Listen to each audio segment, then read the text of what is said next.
Hello, dear students and respected viewers, myself Deepak Kumar Thakur, Guest Assistant Professor, Kamla Rai College, Gopalganj, affiliated with Jayaprakash university Chhapra. प्रिय विद्यार्थियों, आज हम लोग BA part 1 history subsidy हेतु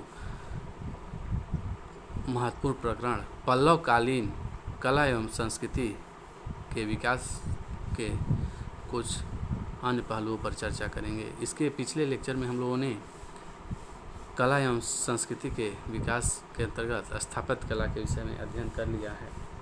तो आइए प्रकरण को प्रारंभ करते हुए देखते हैं कि पल्लव काल के मंदिरों की क्या भूमिका थी पल्लवकालीन संस्कृति के विकास में। तो हम देखते हैं कि देश के सामाजिक, आर्थिक और सांस्कृतिक जीवन में दक्षिण भारत के मंदिरों का महत्वपूर्ण योगदान रहा है। मंदिर प्रसिद्ध शिक्षा केंद्र भी थे। इन मंदिरों ने कला को भी प्रोत्साहन दिया। इनसे कलाविदों और शिल्पियों को आजीविका मिलती थी। साथ ही साथ उनके कला निपुणता में भी वृद्धि होती थी और यहाँ साहित्य, कला और नृत्य को भी प्रोत्साहन मिलता था। अर्थात मंदिरों में साहित्य, कला और नृत्य को भी प्रोत्साहन दिया जाता था। मंदिर में धार्मिक नाटकों का भी अभिनय होता था। रामायण, पुराण और महाभारत के पाठ के माध्यम से जन साधारण को सांस्कृतिक परंपरा का ज्ञान भी दिलाया जाता था। मंदिर भारतीय जनजीवन का अभिन्न अंग हो गए थे और उन्होंने जनमानस एवं समाज को अनेक प्रकार से प्रभावित किया।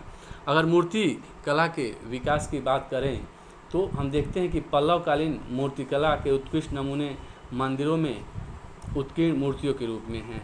पल्लव मूर्तिकारों ने देवताओं के साथ साथ विभिन्न पौराणिक कथाओं, प्राकृतिक दृश्यों, वन्य पशुओं, शासकों एवं महारानियों तथा इसके साथ साथ ही शिल्पों का भी निर्माण किया है। पल्लवों की मूर्ति कला में बौद्ध परंपरा से काफ़ी कुछ अपनाया गया है और यह अधिक भव्य एवं आकृति में लंबाई लिए हुए है। उसमें अलंकरण की प्रवृत्ति को छोड़ दिया गया है, जो प्रारंभिक दक्षिणी मूर्ति कला में काफ़ी मात्रा में हमें देखने को मिलती है। तो भी यह कहा जा सकता है कि तमिलनाडु की मूर्ति कला उत्तर भारत की नकल मात्र नहीं थी, बल्कि इसकी अपनी विशिष्ट पहचान है। मूल धारणा तो प्राचीन परंपरा से ली गई, परंतु जो इसका विकास है निश्चित रूप से स्थानीय जो प्रतिभा थी उसके द्वारा किया गया। इस जो मूर्ति कला का विकास है पल्लव काल में, उसको 3 प्रकारों में हम देख सकते हैं। महेंद्र शैली की मूर्तियाँ, मामल्ल शैली की मूर्तियाँ, राज सिंह शैली की मूर्तियाँ। महेंद्र शैली की मूर्तियों के अंतर्गत हम देखते हैं कि मंडपों के सम्मुख तक्षक, द्वारपाल एवं देव प्रतिमाओं के अंतर्गत किया गया है। द्वारपालों का अंकन यज्ञ प्रकार के पारंपरिक शिल्प विद्या में न कर मल्ल परंपरा के अंतर्गत किया गया है। महेंद्र शैली की मूर्तियों का जो निदर्शन है शिव के गंधार रूप में मिलती है।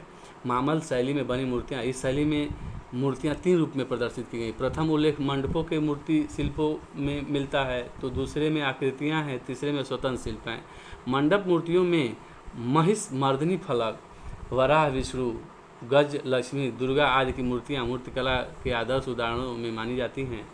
रथों में पल्लव मूर्तिकला और मुखरित रूप से में मिलती है। सभी मूर्तियों के शरीर तथा मुख पर एक अनुशासित तथा निष्प्रभाव अभिव्यक्ति देखने को मिलता है। मामल्लपुर के रथ न केवल वास्तुकला प्रत्युत मूर्तिकला के आदर्श प्रतिमान माने जाते हैं। इस दृष्टि से द्रौपदी रथ में तक्षित दुर्गा की मूर्ति विशेष उल्लेखनीय है। पल्लव मूर्तिकारों ने स्वतंत्र रूप से भी कलाकृतियों के सृजन में अपनी प्रतिभा प्रदर्शित की। इस दृष्टि से गंगा अवतार के दृश्य आदर्श उदाहरण माने जाते हैं। राज सिंह शैली में बनी मूर्तियाँ हमें पेरुमल, कैलाश मंदिरों में अंकित जो मूर्तियाँ हैं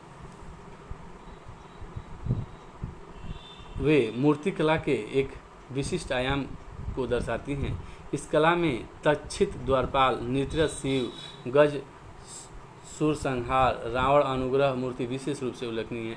अगर पल्लवकालीन चित्रकला के विकास की बात करें तो पल्लवकालीन चित्रकला को मंदिर की दीवारों, छतों आदि में देख सकते हैं। कैलाशनाथ मंदिर में अंकित चित्रों में स्कंद का चित्र अत्यधिक आकर्षण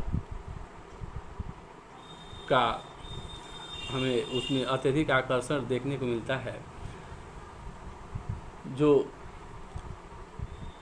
पल्लवकालीन चित्रकला को मंदिरों की दीवारों, छतों आदि में देख सकते हैं। जो कैलाश मंदिर में अंकित चित्रों में सोम स्कंद का चित्र अत्यंत आकर्षक है। पल्लवकालीन चित्रकला का आदर्श रूप मद्रास के निकट शीतल वासन जैन मंदिर में दिखाई पड़ता है। पल्लव चित्रकला में देवी देवताओं, कमल, बत्तख ज्यामिति आकृतियों का चित्रांकन है। लिली का भी चित्रांकन हम देखते हैं, जो पुष्प है। इस काल की कला में धार्मिक जीवन के साथ साथ सामाजिक जीवन के चित्र भी मिलते हैं। यह चित्रकला मुख्यतः भित्ति चित्र के रूप में है। शिक्षा की अगर विकास की चर्चा की जाए तो पल्लव के शासनकाल में शिक्षा की भी उन्नति हुई। कांची शिक्षा का प्रमुख केंद्र था। कांची के विश्वविद्यालय में सभी धर्मों, शास्त्रों और ज्ञान विज्ञान की शिक्षा का प्रबंधन था। वेदों के अध्ययन पर विशेष बल दिया जाता था। संस्कृत भाषा की शिक्षा का प्रचार अधिक था। राज्य की ओर से शिक्षा प्रचार को पर्याप्त प्रोत्साहन दिया जाता था। राजकीय आज्ञाएं संस्कृत में लिखी जाती थी। देवालयों में सेठ, साहूकारों, धनवान व्यक्तियों की सहायता से वेदों की शिक्षा की समुचित व्यवस्था की गई थी। अगर साहित्य के क्षेत्र में विकास की चर्चा की जाए तो हम देखते हैं कि नरेशों का शासन संस्कृत तथा तमिल दोनों ही भाषाओं के साहित्य की उन्नति का काल रहा। कुछ पल्लव नरेश उच्च कोटि के विद्वान थे तथा उनकी राजसभा में प्रसिद्ध विद्वान एवं लेखक निवास करते थे। महेंद्र वर्मा प्रथम ने मतविलास प्रहसन नामक हास्य ग्रंथ की रचना की। इसमें कापालिकों एवं बौद्ध भिक्षुओं की हंसी उड़ाई गई है। कुछ विद्वानों के मतानुसार किरातार्जुनी महाकाव्य के रचयिता भारवी उसी की राजसभा में निवास करते थे। महेंद्र वर्मा का उत्तराधिकारी नरसिंह वर्मा भी महान विद्या प्रेमी था।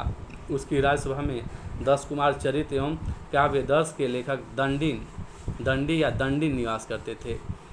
पल्लव शासकों के अधिकांश लेख विशुद्ध संस्कृत में लिखे गए हैं। संस्कृत के साथ साथ इस समय तमिल भाषा की भी उन्नति हुई। शैव तथा वैष्णव संतों द्वारा हम देखते हैं कि तमिल भाषा एवं साहित्य का प्रचार प्रसार हुआ। पल्लव की राजधानी कांची विद्या का प्रमुख केंद्र थी, जहाँ एक संस्कृत महाविद्यालय, जिसको उस समय घटिका कहा जाता था। इसी के समीप एक मंडप में महाभारत का नियमित पाठ होता था तथा ब्राह्मण जो परिवार वेदाध्ययन किया करते थे।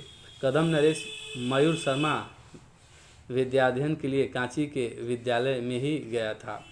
और इसी तरह हम देखते हैं कि शिक्षा, जो साहित्य के क्षेत्र में और शिक्षा के क्षेत्र में पल्लव शासकों का बृहद योगदान रहा।